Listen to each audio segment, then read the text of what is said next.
Hi everyone, तो मैं अभी जस्ट बताने वाला हूँ कैपेसिटर पे न्यूमेरिकल। ठीक है ना। अब कैपेसिटर पे जितने भी इंटर में न्यूमेरिकल जो बोर्ड में आते हैं, केवल इस लेक्चर में वही होगा जो बोर्ड में कैपेसिटर से रिलेट करके न्यूमेरिकल आते हैं। ठीक। अब देखो, सबसे पहले मैं बात करूँ पहला न्यूमेरिकल, ये मेरा फर्स्ट न्यूमेरिकल है। इसके बाद जितने भी होंगे सब देख लेना। ठीक, अच्छे से देखना भाई। देख, पहला न्यूमेरिकल बोल रहा है, कह रहा है कि कैलकुलेट इक्विवेलेंट कैपेसिटेंस, मतलब इक्विवेलेंट कैपेसिटेंस निकालना है। अब इक्विवेलेंट कैपेसिटेंस निकालना है किसका? इस पूरे का। तो इससे पहले हमें दो चीज याद होनी चाहिए। अगर मैं कॉम्बिनेशन ऑफ कैपेसिटर की बात करूं, कॉम्बिनेशन ऑफ कैपेसिटर, अगर मैं कॉम्बिनेशन ऑफ कैपेसिटर की बात करूं तो ये दो टाइप का होता है। जैसा कि आप जानते हैं, एक होता है सीरीज ऑर्डर कैपेसिटर, एक होता है parallel parallel capacitor. Parallel capacitor दो होता है भाई, एक होता है सीरीज कैपेसिटर और एक होता है पैरेलल कैपेसिटर। अब जो सीरीज कैपेसिटर है, इसके अंदर क्या होता है तो सुनो। सीरीज कैपेसिटर कुछ इस टाइप का होता है। सीरीज कैपेसिटर मतलब होता क्या है कि ये सब देख रहे हो ना, ये कैपेसिटर है। अब ये जो है ना भाई पूरा, अगर मैं यहाँ से चार्ज फ्लो कराऊं तो जो चार्ज इसमें जाएगा वही चार्ज इसमें जाएगा। मतलब चार्ज जो होगा वो स्ट्रेट सीधा चला जाएगा, चार्ज का डिस्ट्रीब्यूशन नहीं होगा कहीं। बट अगर मैं पैरेलल की बात करूं तो कुछ ऐसा सीन क्रिएट होगा वहां पैरेलल में। अब पैरेलल केस में ये जो सीन क्रिएट हो रहा है, मान लो यहां से चार्ज फ्लो कराया मैंने, तो कुछ चार्ज ऊपर चली गई Q1 और कुछ चार्ज नीचे चली गई Q2। मतलब यहां जंक्शन है, ये यहां पर आकर चार्ज डिस्ट्रीब्यूट हो गया। और जब चार्ज डिस्ट्रीब्यूट हो जाता है, इन दिस केस हम बोलेंगे ये दोनों किस में आ गया? पैरेलल में आ गया। लेकिन अगर चार्ज डिस्ट्रीब्यूट नहीं होता है तो इसे हम बोलते हैं सीरीज कैपेसिटर। क्या बोलते हैं? Series capacitor. मींस चार्ज का डिस्ट्रीब्यूशन चार्ज का डिस्ट्रीब्यूशन पैरेलल कैपेसिटर हो गया और चार्ज का डिस्ट्रीब्यूशन नहीं होना वो किस में आ गया? सीरीज में। बस ये दो चीज हम ध्यान रखेंगे। प्लस सेकेंड की बात करूं मैं तो फार्मूले, इस केस में फार्मूला 1/C इक्विवेलेंट, मतलब total equal to 1/C1 plus 1/C2। क्यों दो ही क्यों लिया? क्योंकि यहाँ पे दो ही दिया था। अगर तीन दिया होता C3 तो plus 1/C3, 4 1/C4, infinite 1/C infinite. Okay, तो ये हुआ फार्मूला किसके लिए? आपका सीरीज के लिए। अगर मैं पैरेलल की बात करूं तो इसके लिए C इक्विवेलेंट इक्वल टू होता है C1 प्लस C2। बट अगर यहाँ पे तीन दिया होता तो C1 plus C2 plus C3। 4 के लिए C1 plus C2 plus C3 plus C4 up to 1 ऐसे करके। टिक। बट इसमें देखो कैसा है और इसमें देखो, दोनों में डिफरेंट है ना। यस। अब ये दोनों आपको प्रैक्टिस करना होगा। बट अगर मैं जाऊं रेजिस्टेंस वाला केस, जो क्लास 10th में पढ़ते थे, इंटर में भी है कुछ पार्ट, तो वहां पे जाऊं तो वहां पे अगर मैं बोलूं, जैसे यहाँ कॉम्बिनेशन ऑफ कैपेसिटर है और जब उसमें जाओगे ना तो उसमें है कॉम्बिनेशन ऑफ रेजिस्टेंस। और जो कॉम्बिनेशन ऑफ रेजिस्टेंस है ना, उसमें ये जो फार्मूला है चेंज है। वो सीरीज के लिए R equivalent R1 plus R2, parallel के लिए 1/R करके है। इसमें सीरीज में 1/ करके है और उसमें पैरेलल में 1/ करके है। यही डिफरेंस है दोनों में। आप सुनो, इस मेथड को यूज करके हमें इसे सॉल्व करना है, इस क्वेश्चन को। अब जिस बच्चे को ये सब आता होगा वो इसे आसानी से सॉल्व कर सकता है, डील कर सकता है। अब सॉल्व कैसे करेंगे तो लिखेंगे सॉल्व, और लिखने के जस्ट बाद सबसे पहले चार्ज यहां से मैं फ्लो करा रहा हूं। डिपेंड ऑन यू, तुम यहां से फ्लो करा सकते हो। तुम इधर से कराया तो यह है जंक्शन, और जैसे यहां पे आएगा तो कुछ चार्ज इधर गया और कुछ चार्ज इधर गया, यानी चार्ज डिस्ट्रीब्यूट हो गया। और जब चार्ज डिस्ट्रीब्यूट हुआ तो इसमें चार्ज कौन सा गया? Q2। बट इन दोनों में जो चार्ज गया वो कौन सा गया? Q1।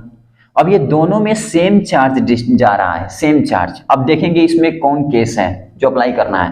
तो इसमें देखो, जो चार्ज इसमें वही चार्ज इसमें, तो 1/C करके। तो यहां पे लिखेंगे 1/C डैश।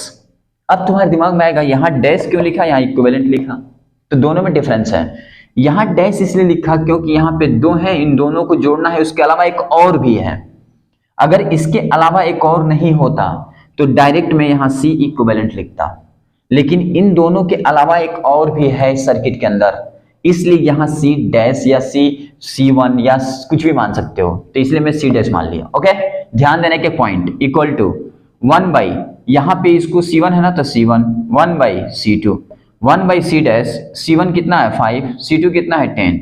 एलसीएम लो कितना आएगा? 10, 2 + 1 यानी 3/10, 1/C डैश।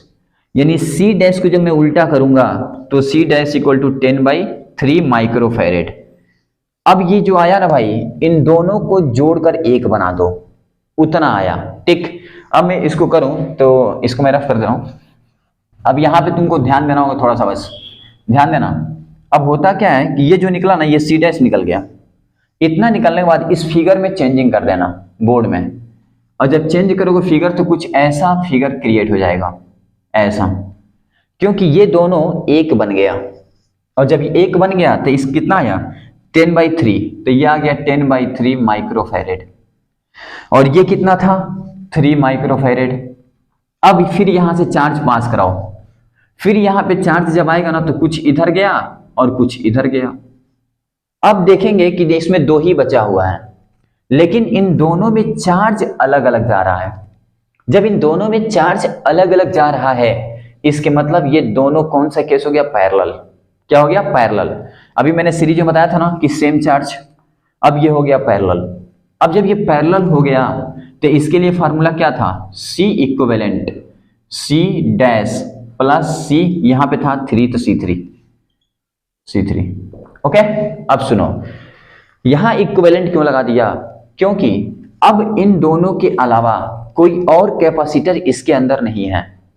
तो C equivalent equal to C dash कितना है 10/3 और प्लस 3, एलसीएम लो 3, यहां पे आ गया 10 और प्लस 9 यानी 19/3 C इक्विवेलेंट इतना। अब इसको काट दो तो C equivalent equal to 6.33 microfarad.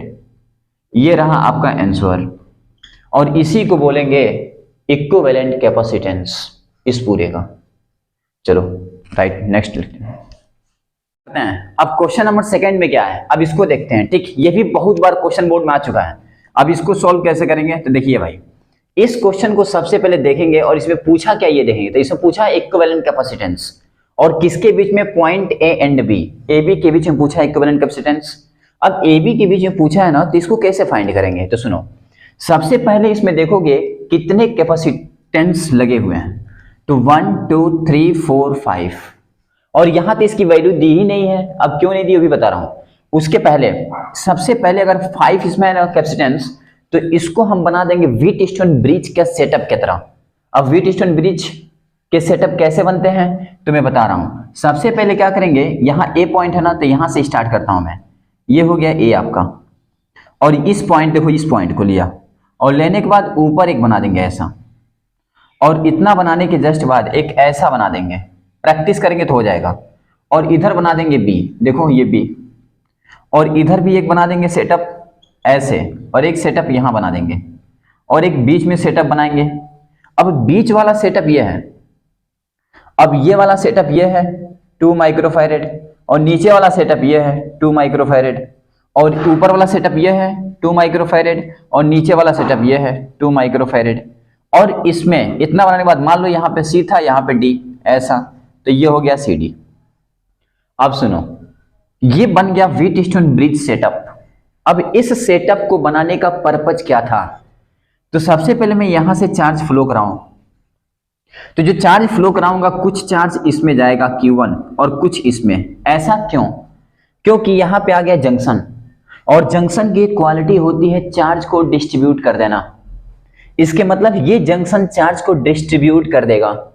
अब इसमें जा रहा है Q1, यहां पे आने के बाद फिर ये जंक्शन बन गया, यानी फिर चार्ज यहां डिस्ट्रीब्यूट होना चाहिए।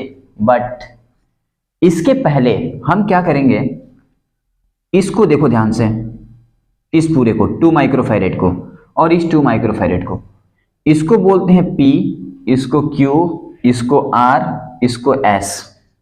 और सबसे पहले चेक करते हैं बैलेंसिंग, क्या ये व्हीटस्टोन ब्रिज बैलेंस है कि नहीं। अगर ये व्हीटस्टोन ब्रिज बैलेंस है तो इस वाले में कोई चार्ज फ्लो नहीं होगा, और अगर ये बैलेंस नहीं है तब यहां पे चार्ज आने के बाद डिस्ट्रीब्यूट हो जाएगा, अदरवाइज डिस्ट्रीब्यूट नहीं होगा।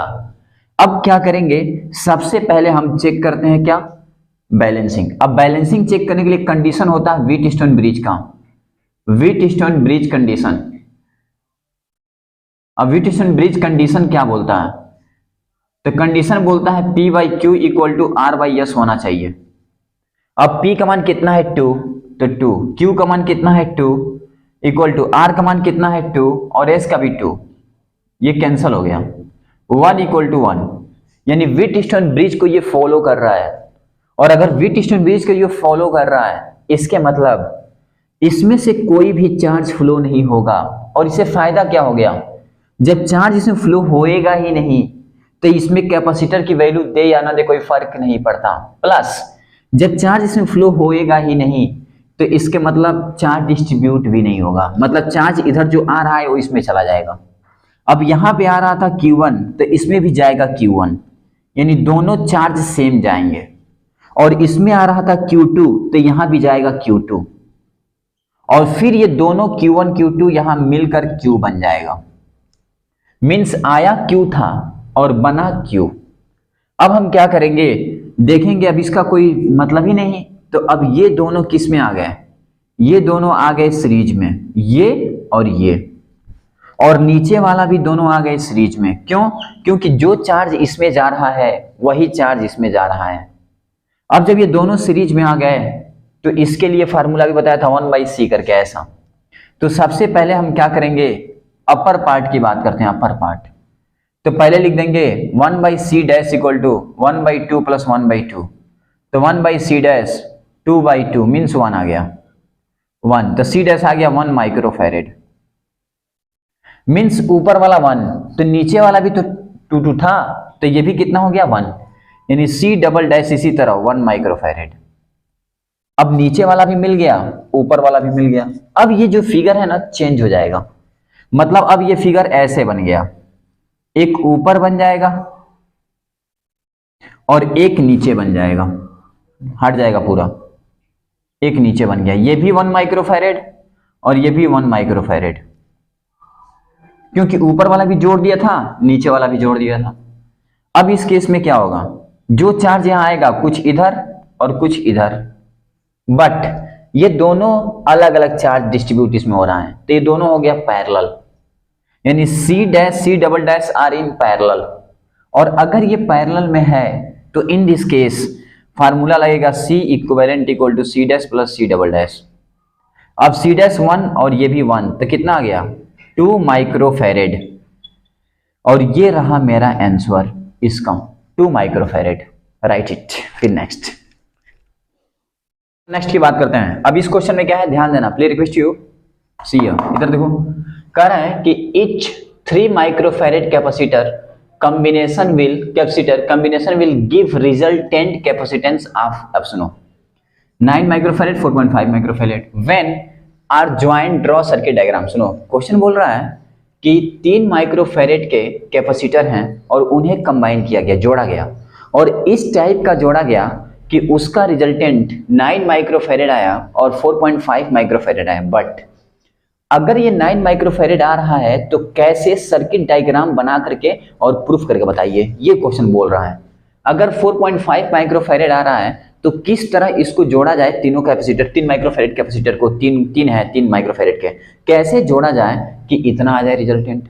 यानी ये दोनों रिजल्टेंट हमें शो करना है, दिखाना है, सर्किट डायग्राम भी बनाना है, उससे सॉल्व करना है और दिखाना है। कैसे दिखाएंगे, तो लिखेंगे सॉल्व, और लिखने के जस्ट बाद बताओ etch 3 microfarad capacitor, 3 microfarad capacitor है ना, और कितना है 3 है, तो मान लो सपोज मैं क्या करूंगा 3 कैपेसिटर बना लूंगा। सबसे पहले 3 माइक्रोफैरेड, ये भी तुम्हारा 3 माइक्रोफैरेड और ये भी तुम्हारा 3 माइक्रोफैरेड। अब 3 माइक्रोफैरेड के कैपेसिटर 3 बना लिया, बनाने के जस्ट बाद अब इसकी कॉम्बिनेशन हम 2 तरह से करेंगे, जिसके कारण इसका रिजल्टेंट इतना और इतना आएगा, और तुम्हें रफ में प्रैक्टिस करना होगा। अगर मान ली सपोज इन तीनों को मैं ऐसे जोड़ दूं, कुछ इस तरह सीन क्रिएट करके जोड़ दूं, जब मैं ऐसे जोड़ूंगा ना तो यहां पे देखो इसमें चार्ज जाएगा Q, तो यहाँ Q1, यहाँ Q2, यहाँ पे Q3, चार्ज डिस्ट्रीब्यूट हो गया। अब यहाँ 3 माइक्रोफैरेड था, यहाँ भी 3 माइक्रोफैरेड था और यहाँ भी 3 माइक्रोफैरेड था। अब मैं आपसे कहूं कि बताओ यहाँ पे चार्ज डिस्ट्रीब्यूट हो गया तो ये किस ऑर्डर में है, तो ये सब के सब पैरेलल में है, पैरेलल में। और अगर ये सब किस में है, पैरेलल में, तो इस केस में मैं कहूं C इक्विवेलेंट बता दो, तो फार्मूला होता है C1 plus C2 plus C3। तो यहां से C इक्विवेलेंट आ जाएगा 3 + 3 + 3 यानी 9 माइक्रोफैरेड, और हमें पहला रिजल्टेंट निकालना था 9 माइक्रोफैरेड जो यहां आ चुका है। अगर मैं सेकंड की बात करूं, मुझे अब कितना चाहिए 4.5, तो मान लो हम ऐसे कंबाइन किए थे तो 9 आ चुका था। क्या मैं इसको सीरीज में कंबाइन करूं तो आएगा? ऐसा चेक करोगे रफ में, तो अगर ये 3 3 ले लेते हो तो सॉल्व करोगे तो 1/C इक्विवेलेंट इक्वल टू 1/3 + 1/3 + 1/3, और नीचे वाला सेम है तो 1 टाइम्स, और ऊपर वाले जोड़ दो 3 यानी 1 आ रहा है, जबकि मुझे लाना क्या है 4.5।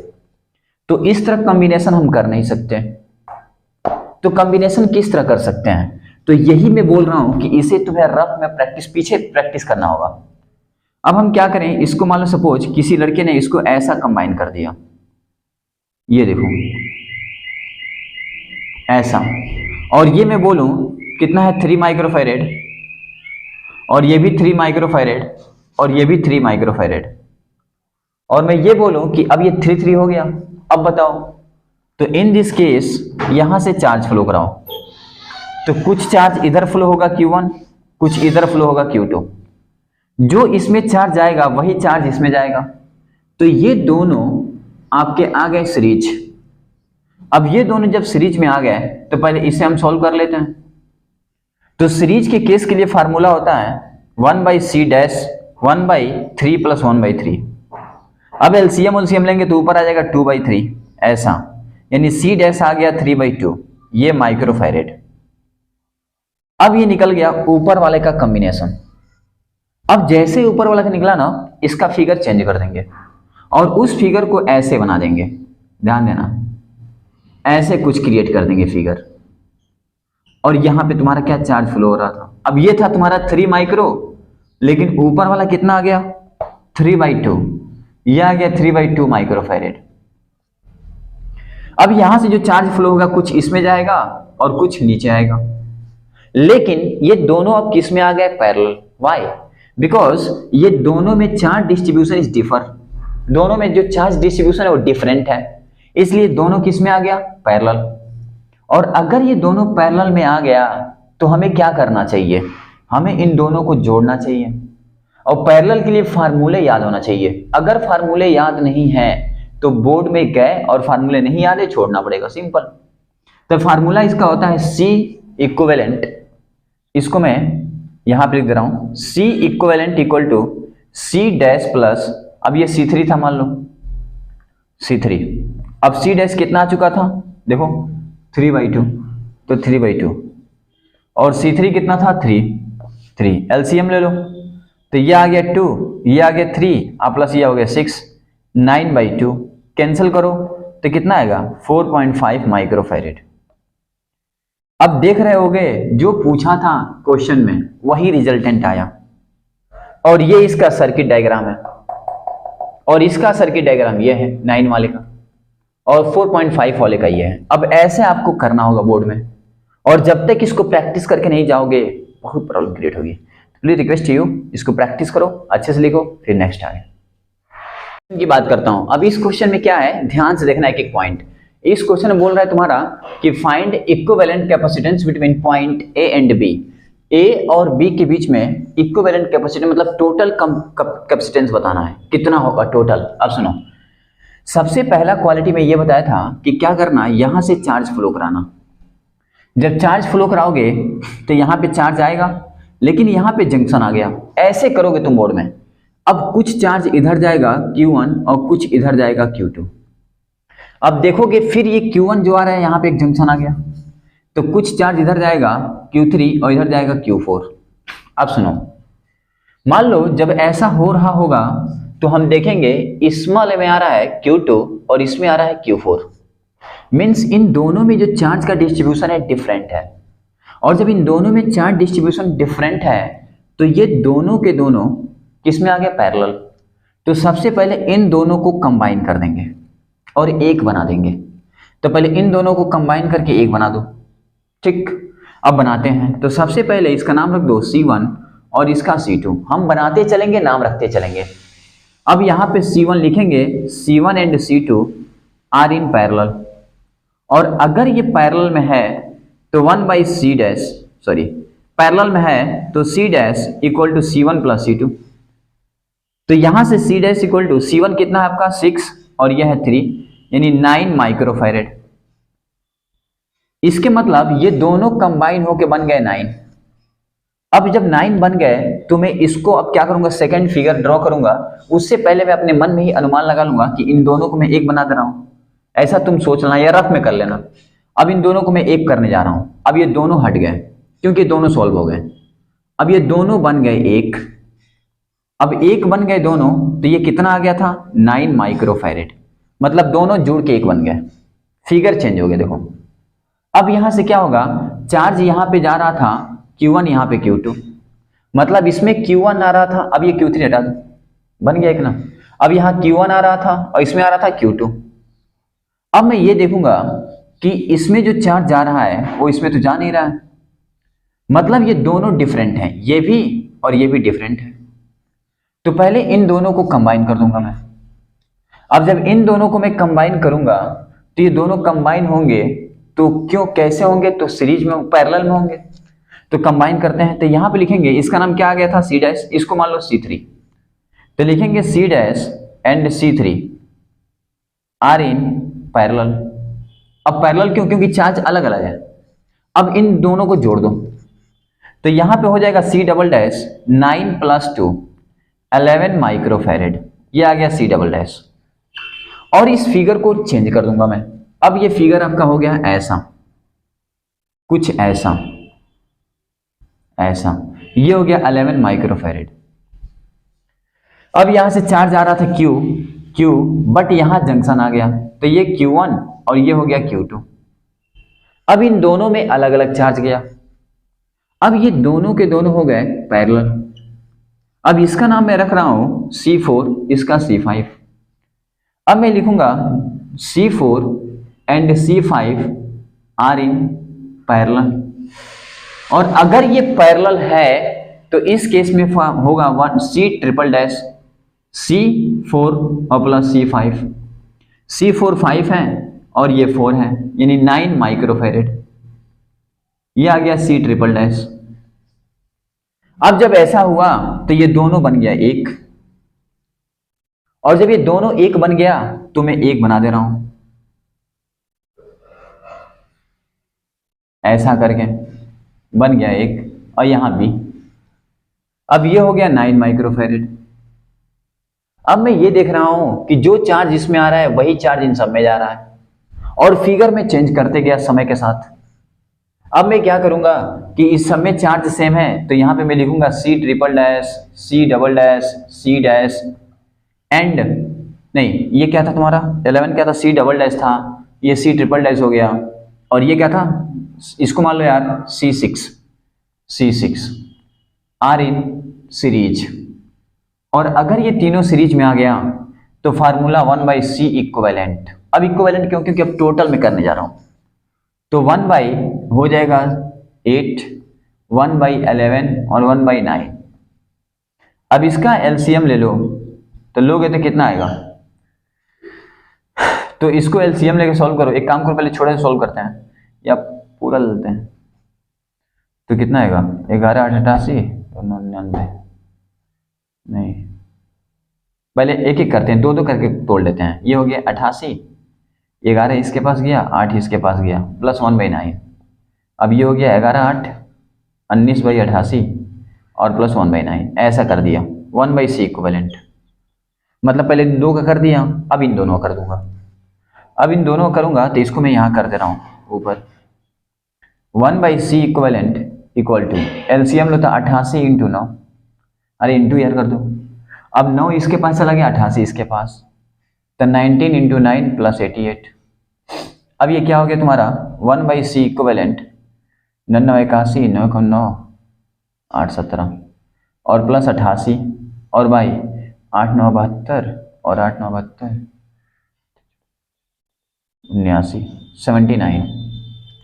अब इसमें क्या करूंगा मैं 1/C इक्विवेलेंट इक्वल टू, इसको ऐड कर दो तो 8 1 9 8 7 15 और 2 और बाई 792 अब यहां से क्या करोगे, जब इतना हो गया तो इसको उल्टा कर दो, तो 792/259, अब डिवाइड कर दो तो कितना आएगा, तो 2 3 जा 6, यानी अगर 3 बार में ले जाऊं 259,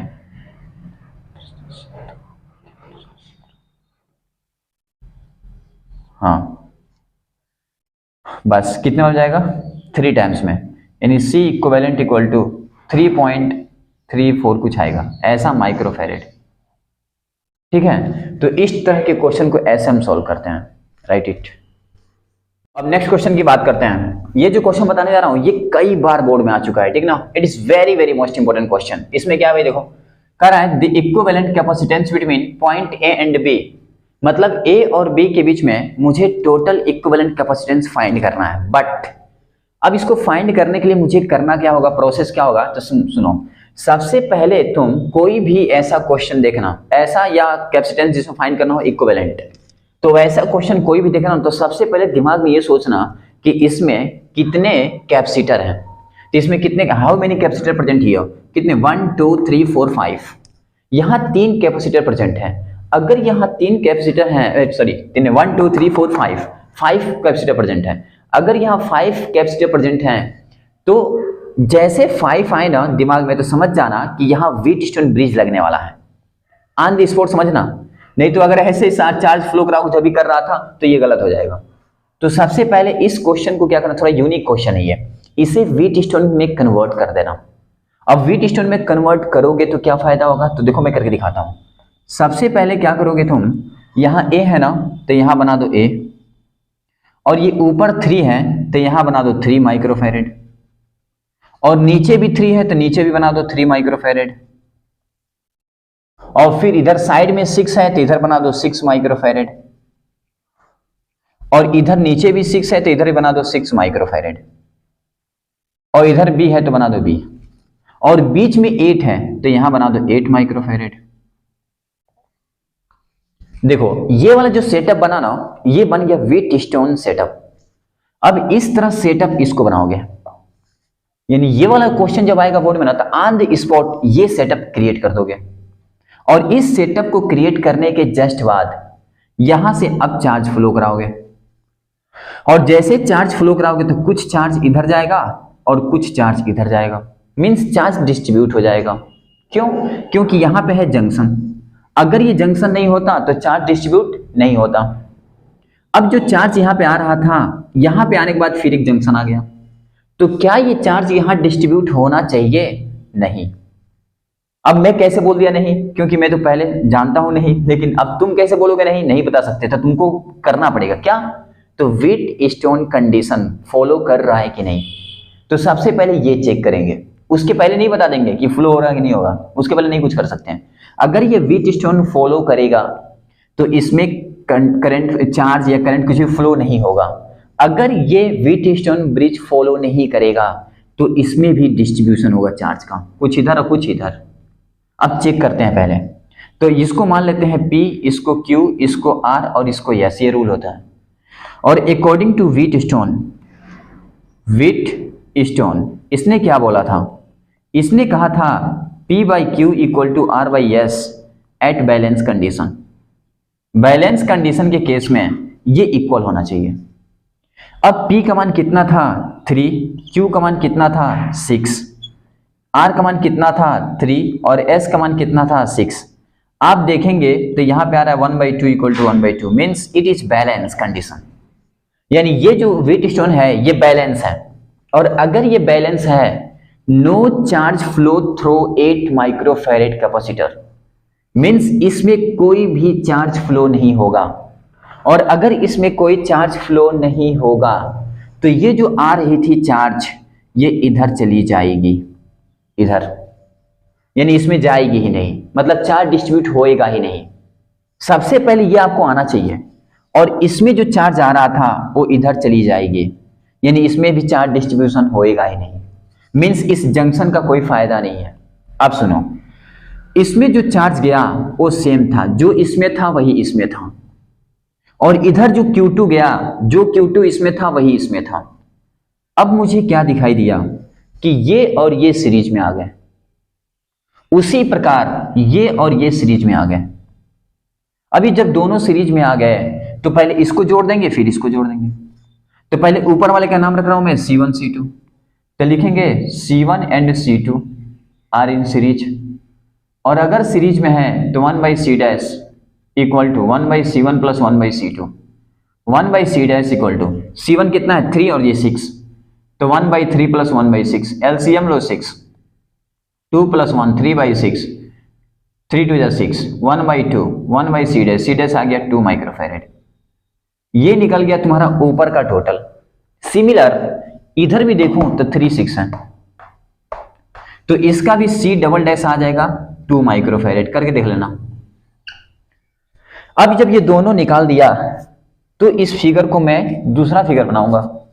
उसके पहले यहां प्लेस नहीं तो मैं यहीं बना रहा हूं, ठीक, जगह नहीं है। अब देखो यहां बना रहा हूं, फिगर कुछ ऐसा चेंज हो जाएगा, और चेंज होगा तो कुछ ऐसा क्रिएट हो गया फिगर। देखो मतलब ऊपर वाला एक बन गया, नीचे वाला बन गया एक, लेकिन ये कितना बन गया था 2 माइक्रोफैरेड, और ये भी कितना था 2 माइक्रोफैरेड। अब देखोगे जो चार्ज आ रहा था इधर Q1 और इधर Q2, मींस चार्ज का डिस्ट्रीब्यूशन हो गया, मींस ये दोनों पैरेलल में हो गए। और जैसे ये दोनों पैरेलल में हुए, इसके मतलब मान ले मैं लिख दूंगा ये 2 microfarad and 2 microfarad are in parallel, और अगर ये पैरेलल में है तो C इक्विवेलेंट टोटल 2 प्लस 2 दोनों को जोड़ देंगे, यानी 4 माइक्रोफैरेड। और यही हमसे पूछा था कि इस सर्किट का टोटल बताओ कितना होगा, और ये मेरे पास आया 4 माइक्रोफैरेड। अब ऐसे तुम्हें सॉल्व करना होगा बोर्ड में, और इसमें थोड़ा सा ही मिस्टेक करोगे तो आंसर आएगा ही नहीं, ठीक है। ओके, राइट इट, नेक्स्ट आ गया। अब देखो नेक्स्ट क्वेश्चन की बात करते हैं। इस क्वेश्चन में क्या है, it is very most important question. अब ये क्वेश्चन शायद इस बार आ सकता है डायरेक्ट वे में। अब इसमें मैं ये बोल रहा हूं, देखो क्वेश्चन में क्या बोल रही है, in given network of capacitor the equivalent capacitance between point A and B is 1 microfarad. अब सुनो, अभी तक जितने भी क्वेश्चन हम लोग कर रहे थे उसमें हमको टोटल इक्विवेलेंट बताना था, और इसमें already total equivalent capacitance given है, मतलब 1 माइक्रोफैरेड। मींस यहां पे गिवन है आपका C इक्विवेलेंट और उसका मान है 1 माइक्रोफैरेड। मतलब इस पूरे टोटल को सॉल्व किया ना तो इतना आया है, बट यहां पे देखो ये जो कैपेसिटेंस है ना भाई, कैपेसिटर, इसकी वैल्यू हमें पता नहीं है, तो इसकी वैल्यू हमें निकालना है, ये पूछा है। और जब इसकी वैल्यू निकालना है तो निकाल सकते हैं आसानी से, क्यों, क्योंकि हमें टोटल तो पता है ना। देखो, और जब टोटल पता है तो हमें निकाल सकते हैं। तो इसके लिए मुझे क्या करना होगा, तो सबसे पहले इन सबको सॉल्व करना होगा। अब सॉल्व कैसे करेंगे, तो यहां से चार्ज फ्लो कराएंगे, और ये है आपका जंक्शन, तो कुछ चार्ज इधर जाएगा और कुछ चार्ज इधर जाएगा। अब देखेंगे इसमें जो चार्ज आ रहा था Q2, फिर यहां जंक्शन आ गया, तो इधर जाएगा Q3, इधर जाएगा Q4। और क्या करते हैं, सबसे पहले अपन इसको कंबाइन कर देते हैं, सबसे पहला काम। अब इन दोनों को पहले कंबाइन करो। अब कंबाइन करोगे तो यहां पे इसका नाम मैं दे रहा हूं, इसको दे रहा हूं C1 C2, मैं नाम रखते जाऊंगा। अब मैं लिखूंगा C1 and C2 are in parallel. अच्छा, पैरेलल क्यों लिखा, क्योंकि जो चार्ज इसमें जा रहा था वो चार्ज इसमें नहीं, डिफर जा रहा था। तो यहां पे हो जाएगा C डैश 2 प्लस 12, यानी हो गया तुम्हारा कितना हो गया 14 माइक्रोफैरेड। अब ये फिगर हो जाएगा चेंज, अब ये फिगर ऐसा हो जाएगा 14 माइक्रोफैरेड, मतलब वो भी मैं जोड़ दिया। अब मैं देखूंगा Q3 Q2 Q2 Q2, इसमें चार्ज सेम जा रहा है। अब इसमें में जब चार्ज सेम जा रहा है तो ये दोनों हो गया पैरेलल सीरीज।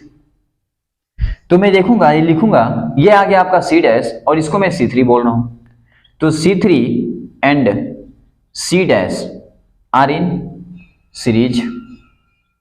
और अगर ये सीरीज में है, अगर ये सीरीज में आ गया तो इसके लिए फार्मूला होता है 1 by C double dash 1 by 8 plus 1 by 14। अब इसका जब एलसीएम में लूंगा तो कितना आएगा, तो यह आ जाएगा 8 इंटू 14 इसके पास जाएगा तो 14 plus 8, 1 by C double dash equal to 22, ठीक। और नीचे कितना आ जाएगा 8 चौक 32, 8 चौक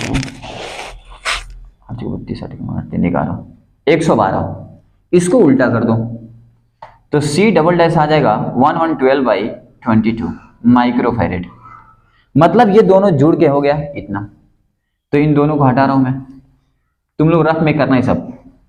हटाने के बाद यहाँ पे एक बना दिया और ये बन गया तुम्हारा 112/22 माइक्रोफैरेड। ओके, अब सुनो, अब मैं क्या करूंगा, यहाँ चार्ज, अच्छा यहाँ Q2 मान लो, इधर Q1 ये जंक्शन है। अब यहाँ पे कुछ चार्ज इधर जाएगा Q3, यहाँ Q4, ऐसा मान लो। अब देखोगे जो चार्ज इसमें वही चार्ज इसमें, तो दोनों आ गया सीरीज। अब इन दोनों को जोड़ दो, एक बना दो। तो यहां पे लिखोगे तुम, इसका नाम रख रहा हूं मैं कुछ भी, अभी मान लो इसका नाम रख रहा हूं मैं, कितना माना था C2 तक माना था ना, C3, अरे C4 मान लो यार, और इसको मान लो C5, ऐसा कुछ ही मान लो, कुछ भी डिपेंड नहीं हो। तो यहां पे लिखूंगा मैं C4 and C5 are in series, और अगर ये दोनों सीरीज में है तो इसे जोड़ दो, तो 1/C डबल डैश, अच्छा डबल हो गया ना, ट्रिपल डैश, हमको मेन ये मतलब है रखना। अब ट्रिपल डैश में हो जाएगा 1/6 1/1, C triple dash equal to 7/6, यानी C triple dash equal to 6/7 microfarad. अब ये दोनों फिगर चेंज हो गया, ये फिगर आपका हो गया ऐसा 6/7 माइक्रोफैरेड। अब जो चार्ज इसमें जाएगा वो इसमें जाएगा नहीं, अब दोनों में डिफर चार्ज आ रहा है, इसके मतलब ये और ये दोनों पैरेलल हो गए। अब इन दोनों को जोड़ दो, तो ये आ गया C ट्रिपल डैश, इसे मान लो C6, तो लिखोगे C triple dash and C6 are in parallel. अब अगर पैरेलल में है तो इस केस में दोनों कैसे जोड़ेंगे, C4 डैश इक्वल टू 6/7 और +4, एलसीएम लो, 28 30 4 34, 34/7 माइक्रोफैरेड, एलसीएम लेना आता होगा। अब ये दोनों जुड़ गए और ये बन गया एक, ऐसा कुछ, और ये आ गया तुम्हारा 34/7 माइक्रोफैरेड। ये है आपका C4 डैश। अब देखिए कितना डिफिकल्ट था, आसान हो गया। अब यहां से जो चार्ज आ रहा था, अब देखोगे जो चार्ज इसमें वही चार्ज इसमें, ये दोनों आ गया सीरीज, और जैसे ये दोनों सीरीज आए तो इन दोनों को जोड़ देंगे। अब जोड़ेंगे दोनों को, तो मैं एक्चुअली यहां जोड़ दे रहा हूं, दोनों को जोड़ देंगे तो हो जाएगा C5 डैश 1 करके सीरीज में है, तो 1/1 प्लस 1/34/7, 7 जाएगा ऊपर, और जैसे जाएगा तो यहां पे हो जाएगा 1C5 dash equal to 1 plus 7/34, LCM लो, 34 में 34 और 7 41 और बाई 34 C5 डैश, तो ये उल्टा कर दो तो C5 डैश आ गया आपका 34/41 माइक्रोफैरेड। मतलब ये दोनों अब एक हो गए और फिगर कुछ ऐसा बन गया 34/41। अब देख रहे होंगे इधर Q1 जा रहे थे, इधर Q2, ये दोनों डिफरेंट हो गए। अब इन दोनों को जोड़ दीजिए आप, और जैसे इन दोनों को जोड़ोगे उसके बाद आएगा C इक्विवेलेंट, तो ये मैं रफ कर रहा हूं। अब यहां पे आप जोड़ेंगे तो कैसा होगा, देखो यहां पे हो जाएगा 1/C6 dash, sorry C6 dash. अब C6 डैश में क्या होगा, ये आ गया आपका 112/22 प्लस 34/41। अब इसका एलसीएम लेना पड़ेगा आपको, तो काट लीजिए, एलसीएम ले लीजिए, 22 इंटू 41, इसके पास गया 112, 41 plus 34 into 22, C5 dash 6 dash. अब जब इसे सॉल्व करेंगे तो इसकी वैल्यू कुछ आएगी, तो अब कैलकुलेशन करना पड़ेगा भाई, तो कैलकुलेशन करते हैं, कितना हो जाएगा ये 1 2 41 2 1 1 8, तो ये हो गया 2 9 5 4 4592 4592 प्लस इसको कर दो 3422, तो तो ये आ जाएगा तुम्हारा